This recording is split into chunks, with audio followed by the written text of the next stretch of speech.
বিজেপির রাজ্য সভাপতি সুকান্ত মজুমদার কি বলছেন শোনাবো। আর সিবিআই পায় না, এটা আমরা আগেও দেখেছি, এবারও আমরা দেখতে পাচ্ছি। আমার বিশ্বাস সিবিআই এই তদন্তের মধ্যে দিয়ে বাংলার স্বাস্থ্য ব্যবস্থায় যে ঘুণটা ধরেছে, বাংলার স্বাস্থ্য ব্যবস্থা অস্বাস্থ্যকর হয়ে গেছে, তাকে ঠিক করার দিকে সামনের দিকে অগ্রসর হবে। আরজিকর হাসপাতালে আর্থিক অনিয়ম নিয়ে প্রাক্তন যে super deputy super Akhtar Ali বিভিন্ন অভিযোগ, সরকারি অর্থের অপচয়, স্বাস্থ্য ভবন এবং কলেজের কাউন্সিলের অনুমতি ছাড়া সরকারি সম্পত্তি বিভিন্ন ব্যক্তি সংগঠনকে দেওয়া, খাবারের স্টল, ক্যাফে, ক্যান্টিন টেন্ডার না ডেকে দেওয়া, একাধিক আর্থিক দুর্নীতি। দেখুন, এরকম আর্থিক দুর্নীতি আরজিকরে আছে এবং শুধু আরজিকরে নেই, অন্যান্য মেডিকেল কলেজেও আছে। পুরো স্বাস্থ্য ব্যবস্থাটা একটা চক্র চালায়, দুষ্ট চক্র। এই চক্রে বেশ কিছু প্রভাবশালী ডাক্তারবাবু তারাও আছেন। আপনারা বললেন যে ডাক্তার সোমের বাড়িতে সিবিআই তদন্ত করছে বা রেড করছে, বলা ভালো। এই ডাক্তার সোমের নাম কিন্তু সেই সর্বভারতীয় একটি টিভি চ্যানেলের স্ট্রিং অপারেশনে এসেছে।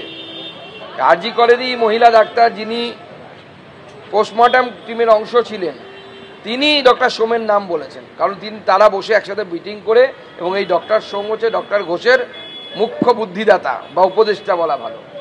তো সবাই মিলেই ডুববে, চিন্তা নেই।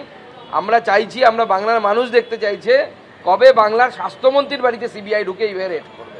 আপনার প্রশ্নের সূত্র ধরেই বলছি যে প্রাক্তন ডেপুটি সুপারের যে অভিযোগ, সন্দীপ ঘোষের পাশাপাশি সাপ্লায়ার, এমএসবিপি, ফরেন্সিক মেডিসিনের অধ্যাপক, এরা সকলে মিলে একটা চক্র চালিয়েছে বলে অভিযোগ। সেই কারণেই আজকে সন্দীপ ঘোষের পাশাপাশি এদের বাড়িতে একই সঙ্গে একই সময় পৌঁছে যায়।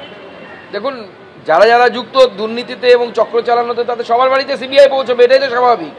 কিন্তু আমি বারবার একটা কথাই বলছি, বাংলার মানুষের দাবি, বাংলার মানুষের মনের ইচ্ছে যে স্বাস্থ্যমন্ত্রীর বাড়িতে সিবিআই যাক, স্বাস্থ্যমন্ত্রীর ফোনটা বাজেয়াপ্ত করুক, আমাদের নিগম সাহেবের ফোনটা বাজেয়াপ্ত করুক, আমাদের বিনীত গোয়েলের ফোনটা বাজেয়াপ্ত করুন, এবং তার সাথে সাথে দুজন যে মাথা আছে, একজন হচ্ছে আলাপন বন্দ্যোপাধ্যায় এবং তার সাথে হচ্ছে আরেকজন হচ্ছে স্বনামধন্য পুলিশ অফিসার রাজীব কুমার, এদেরও ফোনে তদন্ত হওয়া উচিত। কারণ এরা হচ্ছে নাটের গুরু, এরা উপরে বসে থেকে থেকে সমস্ত বুদ্ধিদাতার কাজ করে।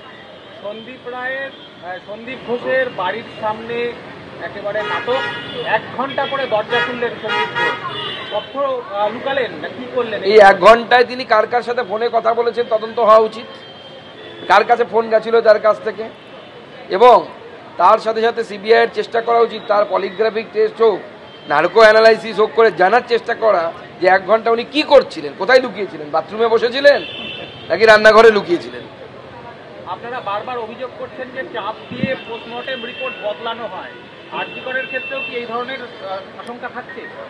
দেখুন, গত কয়েকদিন আগে আমি টিভিতে আইএমএর প্রাক্তন প্রেসিডেন্টের বক্তব্য শুনছিলাম। তিনি একজন স্বনামধন্য ডাক্তার, যিনি তার জীবনে কমসে কম প্রচুর পোস্টমর্টম করেছেন এবং বিভিন্ন যে ওই ফ্লুইডের যে রিপোর্টগুলো আসে, ভিসেরা রিপোর্ট বা সেই রিপোর্টগুলো স্টাডি করেছেন।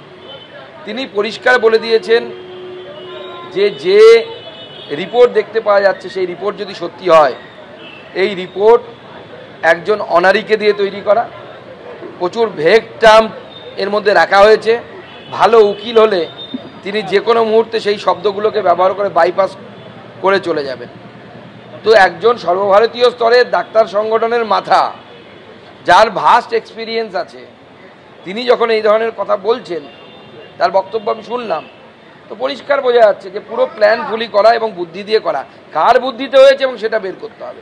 এবং সেই জন্য আমাদের স্বাস্থ্যমন্ত্রী তথা মাননীয় মুখ্যমন্ত্রী মমতা বন্দ্যোপাধ্যায়ের ফোন, স্বাস্থ্য সচিব নিগম সাহেবের ফোন, এবং তার সাথে যাদের নাম আমরা বললাম বিনীত গোয়েল অ্যান্ড কোম্পানি, তাদের সবার ফোন, আলাপন বন্দ্যোপাধ্যায় থেকে শুরু করে রাজীব কুমার, এদের সবার ফোনের তদন্ত হওয়া উচিত।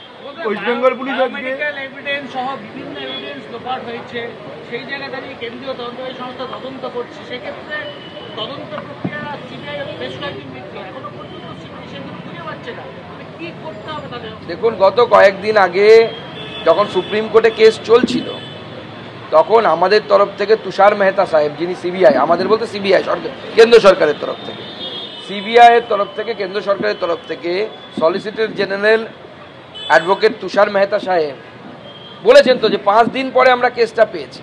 এবং দেখুন, আমি প্রথম দিন থেকে সিবিআই তদন্ত পাওয়ার পর বা তার আগে থেকে আমি বলে আসছিলাম টাইম কিল করা হচ্ছে, টাইম কিল করা হচ্ছে।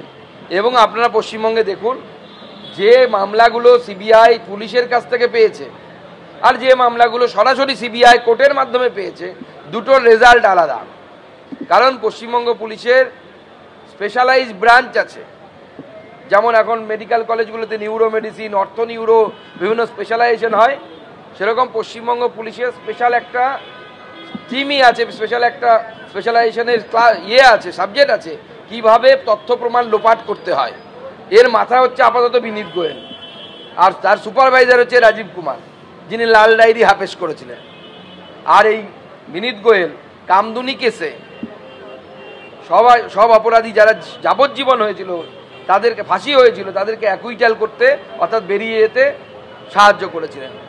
যতক্ষণ এই পুলিশের হাতে, অকর্মণ্য পুলিশ, অপদার্থ পুলিশ, মমতা ব্যানার্জির পুলিশের হাতে তদন্তভার থাকবে, তারপরে সিবিআই কেন এফবিআইকে দিলেও সেখান থেকে তথ্য প্রমাণ বের করা মুশকিল, কারণ তারা তথ্য প্রমাণ লোপাটে সত্যিই স্পেশালিস্ট। আজকে ওয়েস্ট বেঙ্গল পুলিশ তাদের ফেসবুক পেজে যেটা ঘোষণা করেছে যে আগামী 27শে আগস্ট ইউজিসি নেট পরীক্ষা রয়েছে, যাতে বহু সংখ্যক ছাত্রছাত্রী অংশ নেবেন। পরীক্ষা চলবে 9:30 থেকে 2:30 পর্যন্ত, 12:30 পর্যন্ত।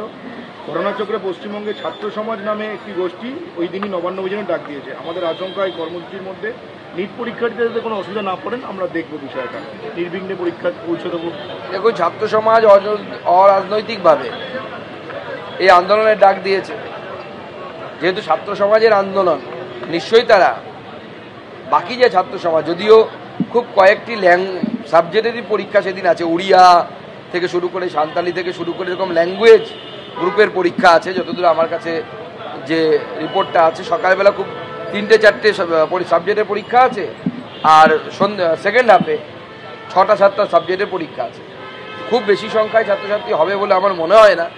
তবুও আমি সকলের কাছে আবেদন জানাবো, যারা পরীক্ষার্থী তাদেরকে বিশেষভাবে সহযোগিতা করার জন্য, এবং যারা এই আন্দোলনকে লিড করছেন সেই ছাত্র সমাজের প্রতিনিধিদেরকে আমি অনুরোধ করব তাদের আন্দোলনের সাথে সাথে একটি বিশেষ টিম তৈরি রাখা, যে টিম পরীক্ষা দিতে যাওয়া ছাত্রছাত্রীদের হেল্প করবে এবং তাদের যথাস্থানে পৌঁছে দেবে। কালকে স্বাস্থ্য ভবনে জোড়া বৈঠক হয়েছে, কিন্তু কোনো রকম সমাধান সূত্র মেলেনি। আইএমএ যারা রাজ্য শাখা, তারা বলছে এবার মুখ্যমন্ত্রীর সঙ্গে আমরা দেখা করবো। দেখুন, 6টি সংগঠনের লোকেরা তারা আমাদের স্বাস্থ্য সচিব নিগম সাহেবের সাথে বসেছিলেন, 2 ঘন্টা সময় নষ্ট করেছে। তারাও বলছে সময় নষ্ট হলো। নিগম সাহেবের সাথে বসে কি হবে? নিগম সাহেবের 5 পয়সার সিদ্ধান্ত নেওয়ার ক্ষমতা নেই।